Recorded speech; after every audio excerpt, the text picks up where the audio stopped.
Nós estamos falando da TV Justiça, programa Saber Direito. Meu nome é Adriana Goulart de Sena, eu sou juíza titular da 35ª Vara da cidade de Belo Horizonte, Minas Gerais, e sou professora adjunta da Faculdade de Direito da UFMG.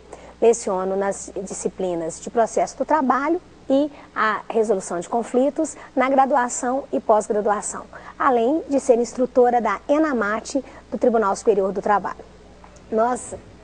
O nosso curso ele é sobre processo do trabalho e a nossa aula de hoje será sobre competência material da Justiça do Trabalho. Gostaria de colocar para os telespectadores que qualquer dúvida, sugestão, crítica poderá ser feita através do e-mail saberdireito@stf.jus.br. Na última aula, nós tratamos de princípios e hoje vamos falar da competência da Justiça do Trabalho.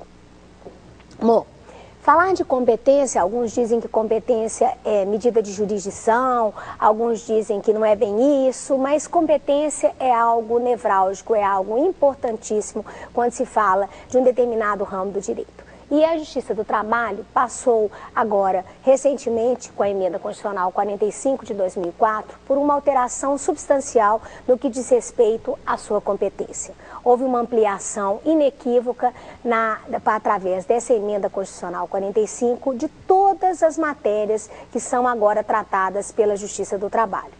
Então, para o aluno e também, por que não dizer, para toda a comunidade que nos assiste, que quer aprender um pouquinho sobre o direito. Muito bem. A competência da Justiça do Trabalho, como também das demais justiças, ela é tratada no texto constitucional. A competência da Justiça do Trabalho é tratada no artigo 114 da Constituição. E ela tem, em sua redação, agora com a Emenda Constitucional, os seguintes termos. Compete à Justiça do Trabalho processar e julgar.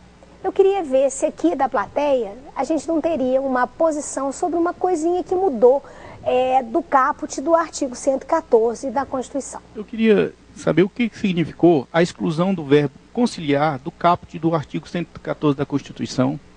Sim, muito bem observado. A redação anterior do artigo 114 da Constituição da República, ela trazia no seu bojo que competia à Justiça do Trabalho conciliar e julgar, né, as seguintes matérias, e aí elencava a sua competência material.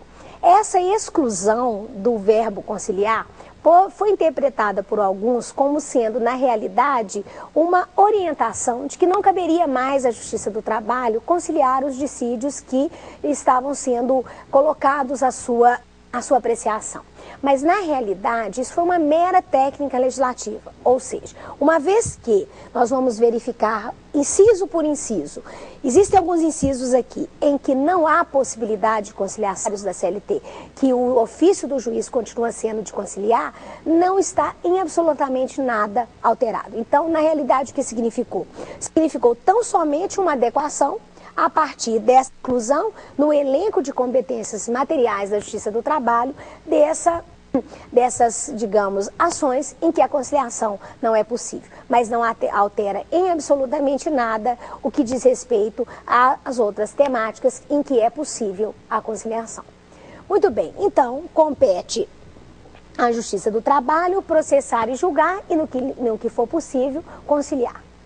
As seguintes ações. Eu vou fazer uma abordagem inciso por inciso, porque eu entendo que pedagogicamente a pessoa pode acompanhar essas alterações a partir do texto legal. Então eu vou falar inciso por inciso para deixar claro as alterações que ocorreram na legislação, para que então a gente trate pontualmente das questões que foram acrescidas, daquelas em que continua havendo ainda discussão, para que a gente possa tratar então da competência de um modo geral, ok?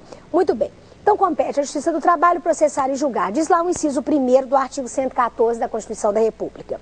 Ações oriundas da relação de trabalho, abrangendo os entes de direito público externo e da administração pública direta e indireta da União, dos Estados, do Distrito Federal e dos municípios. Muito bem. É assumadinho para dizer o seguinte, olha, este servidor, o servidor estatutário, o servidor seletício, o servidor que passou no concurso, ele não é competência da Justiça do Trabalho. Essa ação foi ajuizada pela AJUF, Associação dos Juízes Federais, e teve a liminar, hoje essa liminar inclusive já foi ratificada, e teve uma liminar imediatamente deferida no seguinte sentido: não há possibilidade de interpretar no artigo 114, inciso 1º da Constituição da República, nenhuma leitura, nada que traga para a Justiça do Trabalho a competência referente aos servidores e cuja natureza seja um vínculo jurídico administrativo. Foi isso que foi dito na liminar que foi dada naquele primeiro momento, tão logo entrou em vigor a alteração da emenda 45. Muito bem, só que, na realidade, essa temática, a temática referente ao servidor público estatutário, aquele que passou um concurso, então, ela foi, digamos, estancada logo de início, continua sendo a competência da Justiça Federal e a Justiça do Trabalho não teria, então, competência. Na realidade, isso, inclusive, foi a liminar foi deferida rapidamente, porque havia uma questão de uma alteração no trâmite legislativo, digamos assim, em que houve o acréscimo, aliás, houve a exclusão indevidamente, são contratados sem qualquer fulcro, sem qualquer base legal, que seja até um contrato temporário, são contratados pela administração pública. Eu não digo isso em termos federais, mas a gente que advoga, a pessoa que advoga e que atua na Justiça do Trabalho em municípios menores sabe muito bem que nem sempre as contratações se dão com bases em leis estaduais ou leis municipais, e às vezes elas se dão ao vedrio de qualquer amparo e sem um concurso público. Então eu queria chamar uma pergunta da comunidade para a gente ver como essa questão, inclusive, está para além da comunidade jurídica. Oi, meu nome é Rafael e eu gostaria de saber se uma pessoa que trabalha no serviço público, mas não é concursada, se ela tem direito a reclamar na Justiça do Trabalho por algum direito. Bom, como eu disse, essa questão está nas ruas, porque a pessoa, ela pode conhecer algum caso, ela pode inclusive ter sido contratada nessa situação. O servidor estatutário concursado, como eu disse, com a primeira liminar que veio, com a primeira ADIM, ela não teve a menor dúvida de que não seria da Justiça do Trabalho. Entretanto, como sempre a Justiça do Trabalho lidou com aquele que não era concursado, quase que como uma coisa automática, as pessoas continuaram ajuizando as ações perante a Justiça do Trabalho nas hipóteses, até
que também tinham orientações do Tribunal Superior do Trabalho nesse sentido, interpretando que ali estaríamos diante, então, de uma relação de trabalho, e nessa relação de trabalho deveríamos, então, ter a apreciação da Justiça do Trabalho. Por quê? Porque já que não era uma relação de cunho jurídico-administrativo, no olhar dos juízes do trabalho, estávamos diante de uma fraude, e essa fraude, então, ela configura, na realidade, uma relação de trabalho. O juiz do trabalho, então, dizia-se competente e reconhecia que ali não tinha havido concurso público e não dava o reconhecimento formal daquilo, porque a Constituição diz que precisaria do concurso público, mas entendia que era competência. Havia uma súmula do Tribunal Superior do Trabalho dizendo que os salários e as verbas decorrentes da prestação de trabalho, como por exemplo horas extras, e também teve posteriormente uma lei outorgando o FGTS para essa pessoa que trabalhou sem um concurso público, seriam direitos, seriam devidos. Depois, num determinado momento, a jurisprudência inclusive se encaminhou a alguns juízes, né? Em Minas isso aconteceu muito, que a única coisa que essa pessoa não teria direito seria, na realidade, o reconhecimento de 40% de FGTS e do aviso prévio. As demais parcelas, até um pouquinho além da súmula do Tribunal Superior do Trabalho, ela teria direito. O que aconteceu foi o seguinte, é que a Justiça do Trabalho vinha, então, julgando essas questões referentes aos servidores não concursados. Entretanto, houve, do ano passado para frente, uma outra ação, né? Houve um leading case, que a gente chama, e que então o Supremo já vinha em alguns casos julgando, dizendo que não era competência da Justiça do Trabalho. E aí ficava o TST dizendo que era, o STJ em alguns momentos dizendo que não, e o Supremo, no meio de algumas decisões, a gente verificava que ele estava encaminhando, dizendo da seguinte forma, que não seria competência da Justiça do Trabalho. Quando então, eu vou dizer aqui um número para vocês, é o leading case 572.202, que deu inclusive repercussão geral a essa matéria. E hoje temos o seguinte entendimento. Então, respondendo à pergunta do telespectador, ele pode ajuizar na Justiça do Trabalho? Não, hoje não. Hoje ele, que não é concursado, o concursado com certeza sempre foi da Justiça Federal ou da Justiça Estadual.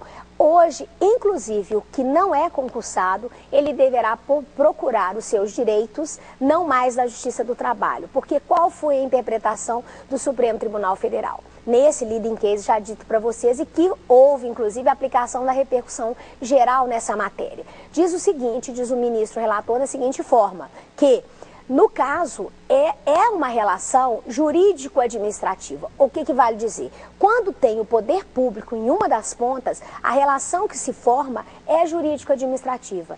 E se é jurídico-administrativa, como aquela primeira liminar, então ela não é competência da Justiça do Trabalho, porque essa já tinha sido confirmada, a liminar foi confirmada pelo Supremo, dizendo que toda e qualquer discussão de cunho jurídico-administrativo não é a competência da Justiça do Trabalho.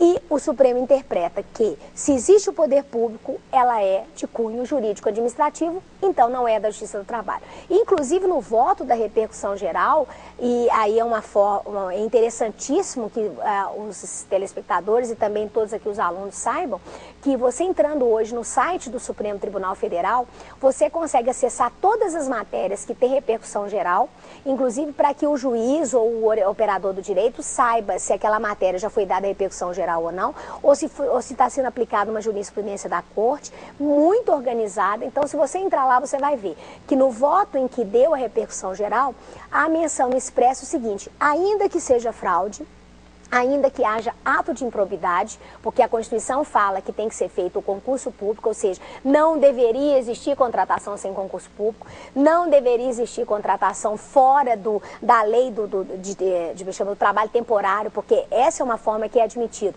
trabalho temporário para a administração pública. Mas nós sabemos muito bem que alguns professores são contratados anos e anos ao fundamento de trabalho temporário, como se um professor fosse realmente um trabalho temporário, e ele não passou em concurso nenhum e ele vem sendo renovado esses contratos de temporários dele. Então, no voto, quem quiser pode acessar, fica muito claro que, ainda que haja fraude, ainda que haja improbidade, a relação, quando se posta de um lado o poder público, ela é de cunho administrativo, jurídico-administrativo e não é competência da Justiça do Trabalho. Então, hoje, qualquer questão que seja referente à relação de trabalho, seja lícita, ilícita, com concurso, sem concurso, ela não é competência da Justiça do Trabalho. Então, quando a gente faz essa leitura aqui, ó, ações oriundas da relação de trabalho, daqui a pouquinho eu vou mencionar essa expressão relação de trabalho, abrangidos os entes de direito público externo e da administração pública direta e indireta da União, dos Estados e do Distrito Federal dos municípios, a gente só poderia imaginar se fosse seletista. Só que tem uma outra decisão do Supremo que ela inclusive cancelou uma parte de uma outra emenda dizendo que não pode ser seletista o contrato que se dá com a administração pública. Então nós temos que fazer uma leitura aqui nesse caso restritiva. Então vamos nos colocar na parte realmente importante, que é aqui agora, é a relação de trabalho. O que significa essa expressão? Porque antes, a expressão não era relação de trabalho, a expressão era, na realidade, relação de emprego. E nós sabemos muito bem que relação de trabalho é diferente de relação de emprego. A relação de emprego é aquela relação em que estão presentes os artigos 2º e 3º da CLT, são os chamados 5 elementos fáticos e jurídicos que conformam aquela relação como sendo de emprego. Na grande maioria das vezes, o que mais caracteriza é o fato de haver subordinação, ou seja, daquela pessoa cumprir ordens, diretas ou indiretas. Então, quando ela se subordina, se coloca à disposição de outrem, ela tem um aparato jurídico que diz o seguinte: olha, você é empregado e você tem essa proteção. Então, antes, ficava muito claro que era este o nosso principal jurisdicionado, que mais nos acorria para procurar a Justiça do Trabalho. Com essa alteração da emenda constitucional, a expressão deixou de ser relação de emprego para passar a ser relação de trabalho. Então, muitos colegas têm interpretado essa expressão relação de trabalho de uma forma ampla. O que vale dizer? Admitindo, inclusive, toda e qualquer forma de trabalho em que haja o quê? Que haja a condição de pessoalidade, ou seja, não é um trabalho, obviamente, prestado por uma pessoa jurídica. É necessário que seja pessoa física, mas que essa pessoa física ela trabalhe com pessoalidade. Então, alguns colegas, para além da relação de emprego, aquela que é, como eu torno a repetir, dos artigos 2º e 3º da CLT, ela também seria competência da Justiça do Trabalho. Essa é uma questão extremamente controvertida, não há uma posição fixada ainda, muito menos pelo Supremo. O Tribunal Superior do Trabalho tem turmas que entendem de uma forma, com uma visão um pouco mais elastecida o que seria essa relação de trabalho, outras não. O Tribunal, por exemplo, os tribunais regionais da mesma forma, alguns interpretam que sim, advogado, honorários, o defensor dativo. Alguns até defendem a relação consumerista como estando dentro dessa relação aqui de trabalho, mas o que importa dizer é o seguinte: no que diz respeito à relação de emprego, a competência é inequivocamente da Justiça do Trabalho. E essa conformação do que é essa relação de trabalho, que quis dizer o Constituinte quando trouxe para a Justiça do Trabalho, nós ainda estamos construindo. Então é uma questão extremamente controvertida ainda. Nós estamos iniciando 2010, a emenda é do final de 2004 e esse tempo todo nós estamos internamente debatendo. Agora é importante mencionar que os juizados de consumo existem, os juizados de consumo continuam sendo procurados. Então, de uma certa forma, a gente tem que pensar também que existem algumas adequações, até do ponto de vista sociológico, que levam uma pessoa para um determinado ramo do judiciário ou não. Então, a interpretação, às vezes, do ramo jurídico é num sentido e, às vezes, a população ela faz a sua, entre aspas, interpretação de uma outra forma. Mas fica aqui, é um debate controvertido e é um debate extremamente interessante. Dentro desse inciso 1 aqui também, ele é muito extenso, é importante mencionar aqui os chamados entes de direito público externo. Então, quer dizer, estados, consulados, embaixadas podem ser acionados perante a Justiça do Trabalho. O que fica aqui a discussão é sobre a questão da impenhorabilidade de como você consegue gerar efetividade do processo trabalhista, porque a Constituição diz que ele será acionado na Justiça do Trabalho brasileira. Ele diz que é a competência da Justiça do Trabalho. Então, eventualmente, uma pessoa que tenha sido faxineira de uma embaixada, de um consulado, ela não tem que ir lá no outro país para ajuizar. É da Justiça do Trabalho. Só que existe um problema da chamada imunidade executiva da jurisdição, que na realidade você não consegue alcançar às vezes o patrimônio desse estado, porque existe o quê? Existe uma imunidade, é um estado diferente do Brasil, aquele trecho ali, aquele território é considerado território entre aspas, estrangeiro. Então, existe essa questão. Alguns entendem que pode haver a penhora quando você sai para, digamos, quando você atravessa um lugar, quando você está no Brasil, você poderia fazer a penhora do bem, ou, por exemplo, um carro de uma embaixada. Outros entendem que não, porque o bem continuaria tendo essa imunidade. Então, é uma questão também controvertida. Mas o importante é deixar fixado que o Constituinte, ele deixou claro que essa competência é da Justiça do Trabalho. Esse não foi alterado pela Emenda Constitucional 45. Isso já existia desde 1988, com a Constituição de 1988. Muito bem. Passado o item 1, a gente teria, então, o inciso 2, ações que envolvam o exercício do direito de greve. Então, é competência da Justiça do Trabalho toda e qualquer questão, qualquer ação que tenha a ver com o direito de greve, tá? Então, o que é importante dizer aqui? O movimento paredista, como um movimento social de pressão para alcançar uma determinada reivindicação, ele é reconhecido, existe uma lei que trata do direito de greve, é possível se fazer greve no país, é legítimo, é um direito coletivo que o trabalhador exerce. Entretanto, qualquer questão, qualquer ação que decorra deste movimento paredista, do exercício do direito de greve, ela é tratada na Justiça do Trabalho.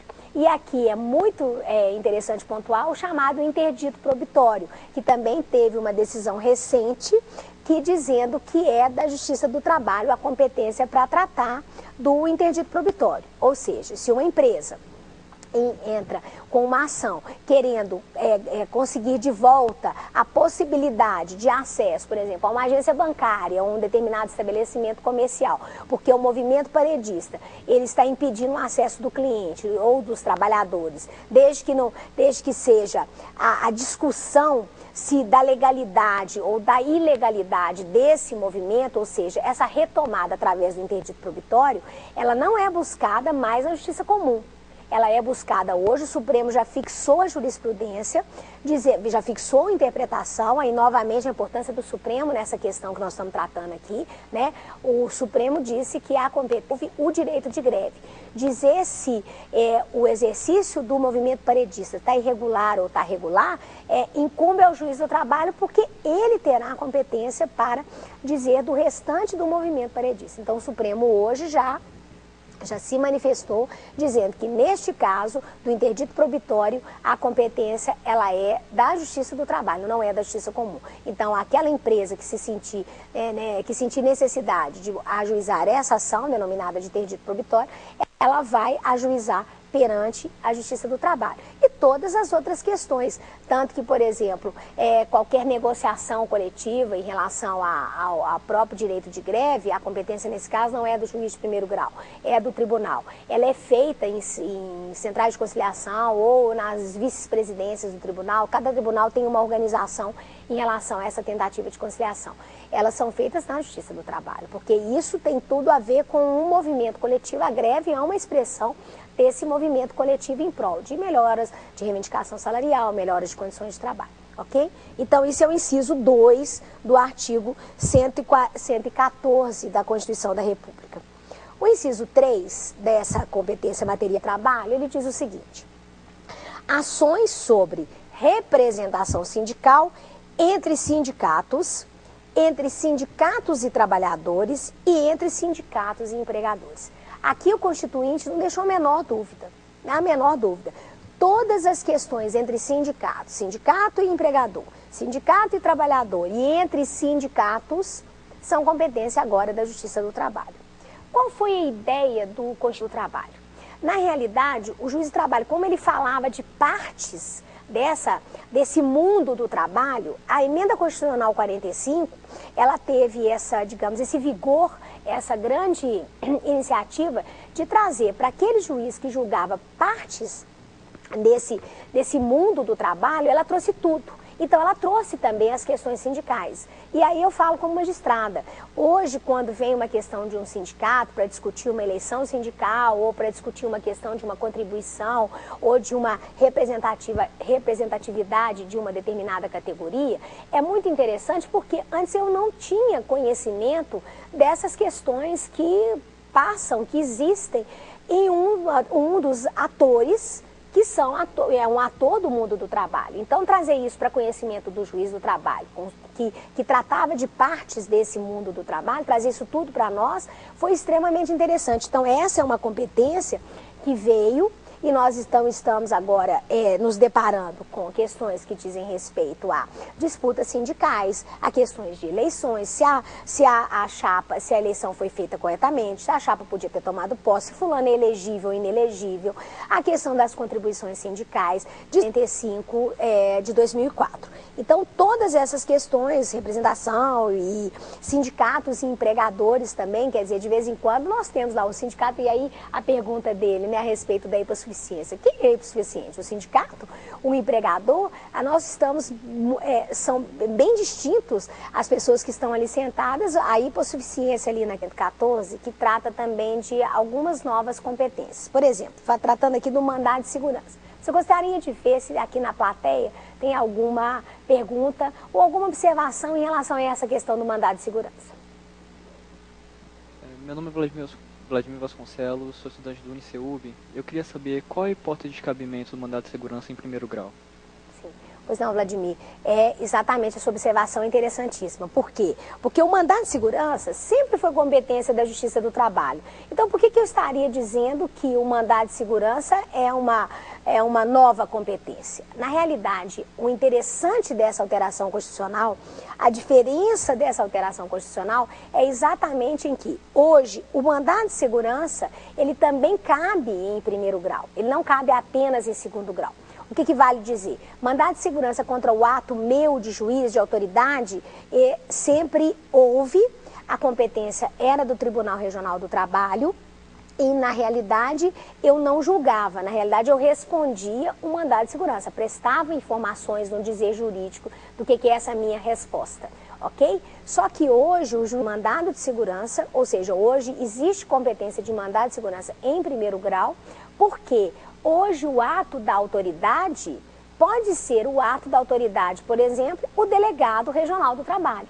E se o ato da autoridade for, por exemplo, o delegado regional do trabalho, numa fiscalização, determinado fechamento, a interdição de um estabelecimento, por exemplo, se caso seja uma medida que é considerada abusiva, que caiba mandado de segurança, que seja uma coisa de tal grave, uma determinação abusiva e ilegal, que é o cabimento do mandado de segurança, neste caso, quem vai conhecer desse mandado de segurança contra o ato do delegado regional do trabalho, por exemplo, ou do subdelegado, dependendo se houver delegação do ato, será o magistrado de primeiro grau. Então, é um mandado de segurança, ajuizado como uma ação normal de primeiro grau, e será conhecido sem audiência, porque é diferente o sistema do mandado de segurança, ele será conhecido pelo juiz de primeiro grau, já que essa competência não é do segundo grau. A competência de mandado de segurança do segundo grau é a competência que diz respeito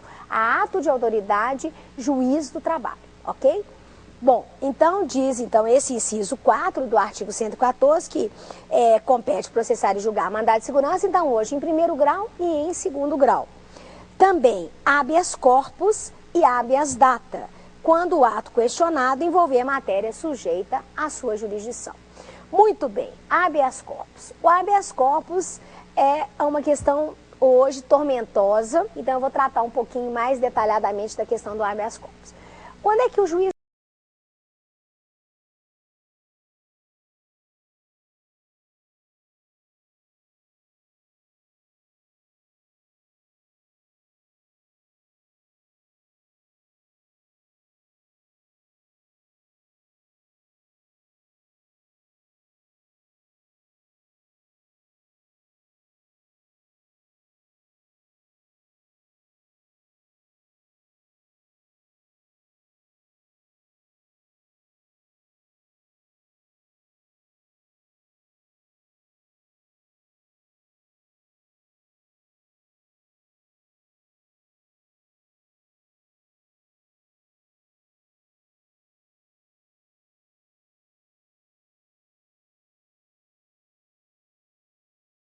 pode realizar uma prisão. Ele pode realizar uma prisão, ou pelo menos poderia realizar uma prisão.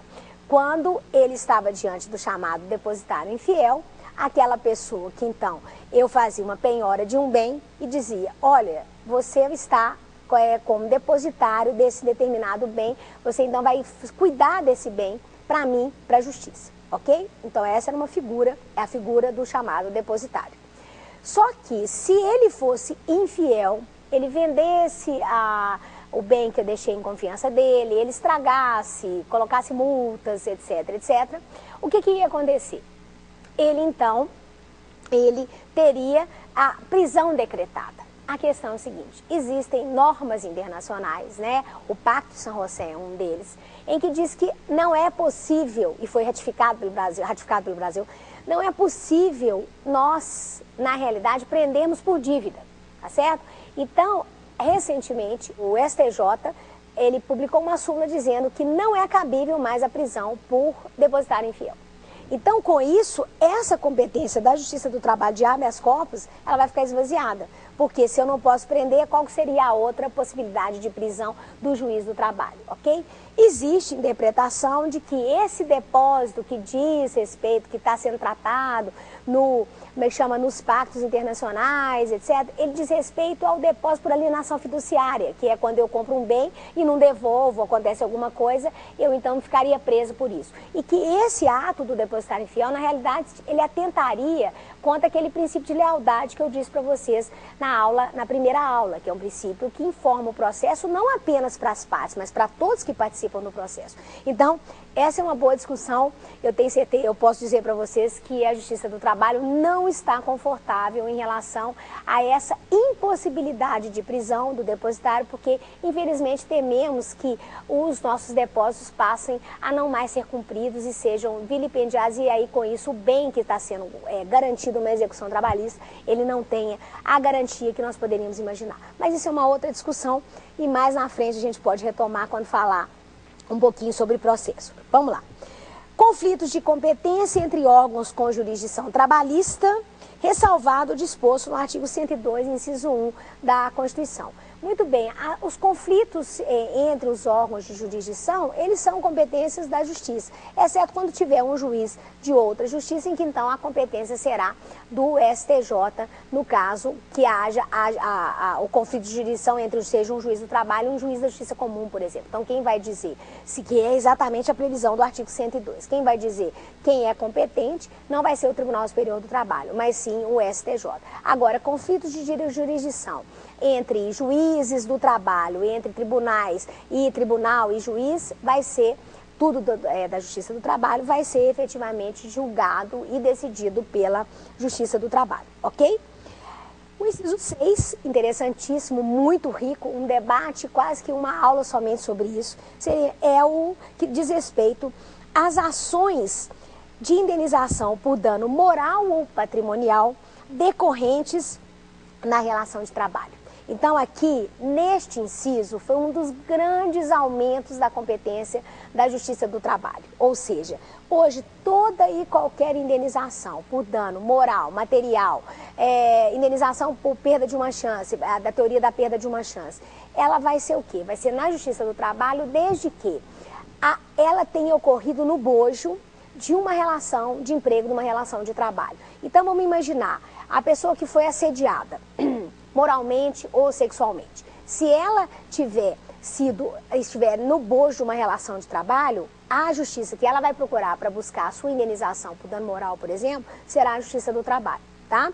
Por exemplo, uma indenização também porque foi discriminado, porque houve uma dispensa discriminatória, ou porque deixou de ser contratado numa seletiva, deixou de ser contratado por uma questão, vamos supor, de gênero, de sexo, de raça, ele vai buscar onde? Na Justiça do Trabalho. Estou tratando aqui, então, de uma competência da Justiça do Trabalho pré-contratual e também pós-contratual. Nossa, então, tanto antes da realização do contrato, quanto quando o contrato já é extinto, é aquele caso que nos procura, que diz o seguinte, olha, eu estou tentando arrumar um emprego, toda vez que ligam lá para o meu antigo empregador, ele me dá péssimas notícias, ele acaba, inclusive de forma injusta, e isso não pode continuar. Então, esse tipo de ação também tem sido ajuizado perante a Justiça do Trabalho, buscando a indenização. Quando também ele anota a carteira na Justiça do Trabalho por determinação do juiz, aí ele coloca lá na carteira,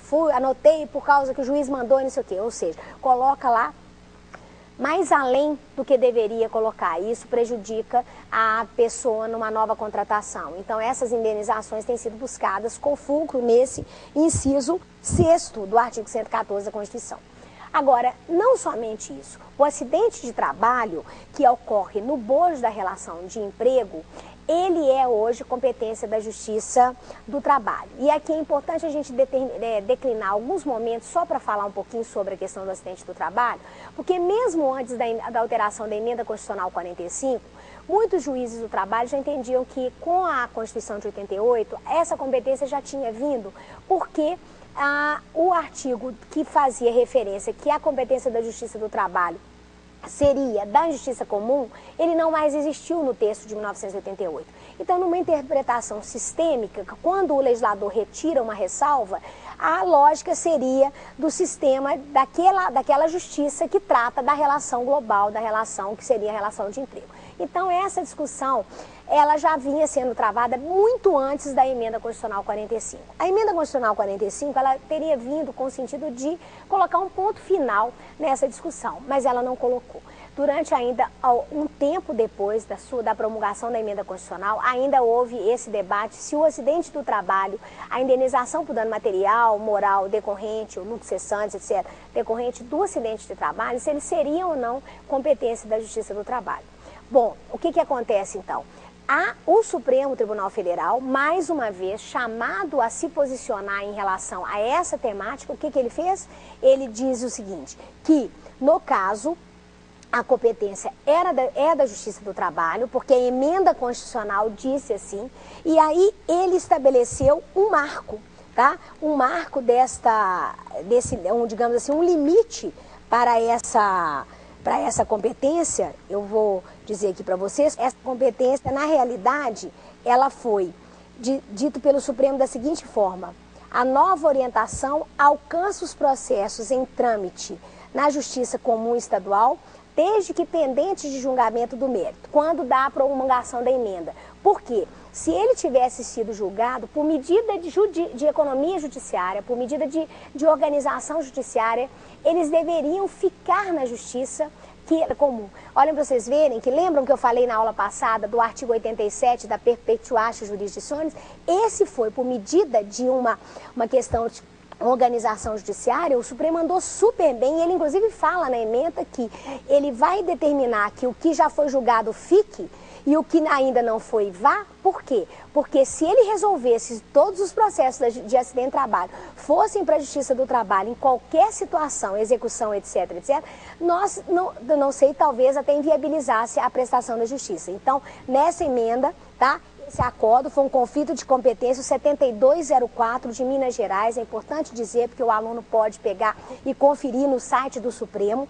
O Supremo, então, disse claramente: se não foi julgado, manda para a Justiça do Trabalho. Isso até a data da emenda. Se foi julgado, fica e lá termina na Justiça Comum que estava respectiva. Então, esse inciso 6º, quando ele fala da indenização de dano moral ou material, inclui o acidente do trabalho, agora por norma, por decisão do Supremo Tribunal Federal, naquele conflito de competência que eu mencionei a vocês. Bom, ações relativas a penalidades administrativas propostas aos empregadores pelos órgãos de fiscalização das relações de trabalho. Muito bem. Então, lembram quando ele me perguntou a questão da exclusão do verbo conciliar? É exatamente por isso aqui. Ações relativas à penalidade são ações que não se concilia. São ações em que, na realidade, o fiscal do trabalho, por orientação, por exemplo, do delegado ou das normas que regulam a matéria, ele multa, ele autua uma determinada empresa e aí a discussão a respeito da validade ou invalidade dessa penalidade, todas as questões que são chamadas de executivos fiscais, trabalhistas, hoje elas dizem respeito, hoje elas são competência da Justiça do Trabalho. E aqui não cabe conciliação. Daí por isso é que no caput sai a conciliação, porque aqui não cabe. Então, qualquer penalidade, qualquer executivo fiscal trabalhista é hoje da competência da Justiça do Trabalho. Execução de ofício das contribuições sociais, previstas no artigo 195, 1A e também inciso 2, e acréscimos legais das sentenças que proferiram. A interpretação hoje que tem sido feita desse dispositivo a respeito dessa execução de ofício das contribuições, por exemplo, do INSS, ela diz respeito ao que eu decido dentro daquele determinado processo. Alguns colegas têm interpretado para além, hoje há uma interpretação do TST, oriunda também de uma decisão do Supremo, em que você deverá somente se ater a executar de ofício o que está sendo decorrente da sentença. Então, por exemplo, eventualmente alguma contribuição que não decorra da sentença, o juiz do trabalho não tem competência para julgar, a parte deverá procurar a Justiça Federal para reivindicar aquela contribuição ali, porque ela não decorre das sentenças que proferir, mas foi uma competência que veio nos idos de 1998, se não me falha a memória, e ela mostra uma grande importância da Justiça do Trabalho nesse resgate, nessa colocação das contribuições previdenciárias, porque é um dos aspectos, né, do contrato de trabalho. E é muito importante para o trabalhador que ele tenha os recolhimentos previdenciários, porque hoje, vale aqui mencionar, o sistema previdenciário hoje é contribuição, reconhecimento. Se não contribui, não reconhece. Então, se não tem o reconhecimento, se não se faz esse cuidado de determinar o recolhimento, quando ele for aposentar ou quando ele precisar de algum benefício, ele verá que não terá esse atendimento porque não houve recolhimento. Então, precisamos preocupar com isso sim, essa competência sempre veio em boa hora. Outras controvérsias decorrentes da relação de trabalho na forma da lei. Então, o legislador ainda deixou no inciso 9º uma previsão que, se houver lei, o legislador infraconstitucional ainda pode outorgar outras competências para a Justiça do Trabalho. Então, vamos dar um exemplo aqui, antigo, mas eu acho que vale mencionar aqui. Por exemplo, o artigo 652 da CLT, ele trata da pequena empreitada. Então, para além daquela ação de emprego, consumo, ou advogado, decorador, o que quer que seja discutindo, no caso específico da pequena empreitada, a CLT, que é uma legislação infraconstitucional, ela sempre tratou, diz que essa competência era da Justiça do Trabalho. Por quê? Porque o pequeno empreiteiro, ele tem quase que um ponto de contato com aquele pequeno empregado, porque ele não detém meio de produção, ele trabalha, a CLT fala em artífice. Artífice é aquele que trabalha com as próprias mãos. Então, aquela pessoa, o artesão, a pessoa que faz com as próprias mãos. Ou seja, ela quiser procurar a Justiça do Trabalho, o artigo da CLT diz que ela pode procurar. É relação de emprego? Não é relação de emprego. É uma controvérsia decorrente de uma relação de trabalho que, na forma da lei, é prevista para a Justiça do Trabalho, ok? Bom, dentro do artigo 114, nós temos também mais 3 parágrafos que tratam da questão da negociação coletiva. Eu cheguei a mencionar na aula passada a questão da normatização coletiva como sendo um princípio do processo do trabalho, e nesses dispositivos aqui, o parágrafo 1º, o parágrafo 2º e o parágrafo 3º, o legislador constituinte estabelece a forma como a Justiça do Trabalho vai interferir ou vai se posicionar perante esse conflito coletivo. Então, diz o parágrafo 1º, porque é competência material da Justiça do Trabalho. O conflito coletivo é uma característica extremamente diferente da Justiça do Trabalho. Então, árbitros. Então, se elas não conseguem conciliar, elas, na realidade, o que elas podem fazer? Elas podem, um dos caminhos é procurar um árbitro para que esse árbitro, a arbitragem, ela é prevista no nosso ordenamento jurídico, é uma forma coletiva interessante de resolução. Nós não temos ainda, digamos assim, ainda uma história dessa arbitragem coletiva. Às vezes o Ministério do Trabalho e Emprego, ele faz rodadas de negociação, ele é reconhecido como um espaço dessa negociação, ele faz mediações coletivas também, de uma forma extremamente interessante, ou seja, abre os seus espaços, as suas mesas para que essas pessoas possam conversar. Mas a arbitragem, ela é prevista no texto constitucional, ela é possível, a arbitragem no direito coletivo, ela é possível, não há a menor dúvida. No direito individual existe todo um questionamento da viabilidade ou não da arbitragem do direito individual do trabalho, exatamente por tudo que significa a justiça do trabalho, com toda a sua capilaridade, com todo o seu acesso, com toda a sua gratuidade. Então, por que procurar árbitro se você tem uma justiça que atende e é uma das mais céleres? É claro que pontualmente pode ter uma questão, mas dentro do contexto geral ela é uma justiça séria. Então, por que pagar para uma coisa que eu posso ter pelo poder público? Então, há um questionamento muito sério em relação à arbitragem em primeiro grau. A arbitragem em direito individual. Mas a arbitragem coletiva ela é prevista no texto constitucional. E aí diz o parágrafo 2º do artigo 114, né, que é o seguinte: se as partes recusarem a negociação coletiva ou também a arbitragem, então o legislador faculta o caminho do árbitro, alguém que seja expert naquele assunto. E aí a arbitragem ela tem espaço especial no direito internacional, ela é usada aí com muita parcimônia, com muito espaço. O que acontece? O que diz a lei? É facultado às mesmas, de comum acordo, ajuizar o dissídio coletivo. Então a gente não podia não falar da questão do comum acordo aqui pelo texto constitucional. Isso foi acrescido com a emenda constitucional. No início houve um debate jurídico a respeito dessa expressão comum acordo, alguns dizendo que isso era vedação ao acesso à justiça, mas hoje o que tem sido interpretado pelas cortes trabalhistas é o seguinte, principalmente pelo Tribunal Superior do Trabalho. Essa expressão comum acordo, ela não aufere o acesso à justiça. Por quê? Porque na realidade o dissídio coletivo é um tipo de ação de normatização, de criação de normas. Não há um direito lesado pré-existente, que é aquele que diz lá que, né, nada poderá impedir o acesso à justiça, né, nenhuma lei poderá impedir o ajuizamento da ação. Esse dissídio coletivo, então, como por ser uma ação diferente, o que ele faz na realidade? Ele, então, precisaria das duas partes dizerem o seguinte: olha, a gente quer que o Poder Judiciário crie normas para a nossa categoria. Então, daí a presença do comum acordo. O comum acordo precisa ser expresso? Não, ele pode ser tácito. Um ajuiza o dissídio coletivo, o outro vai, se defende, comparece, etc. Ele está concordando que ali é um espaço legítimo, reconhece o tribunal, reconhece aquela via como sendo uma via boa de resolução do conflito coletivo.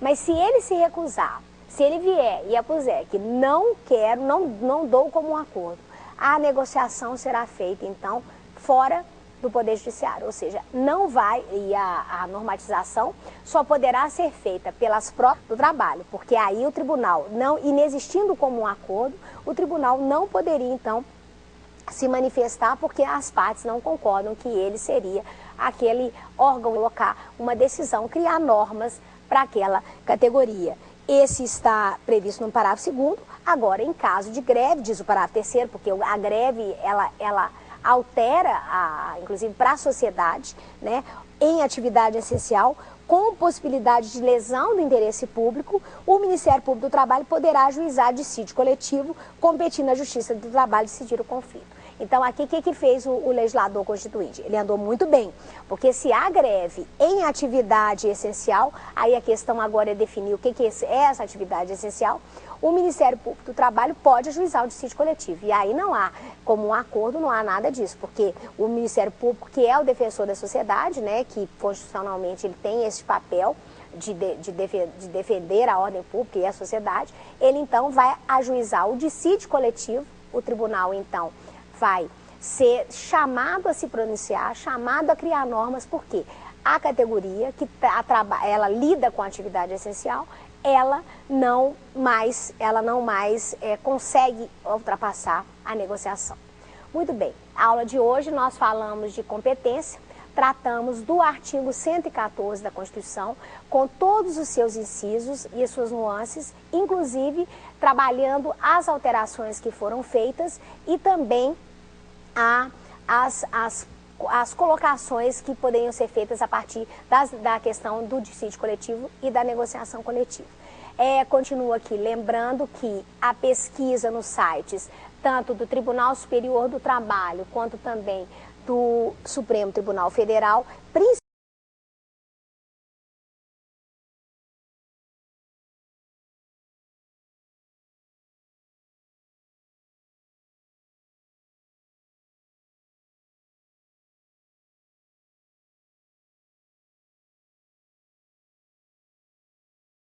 no que diz respeito a essa matéria, competência, ela é imprescindível para o operador do direito e até para aquele que queira conhecer mais um pouquinho.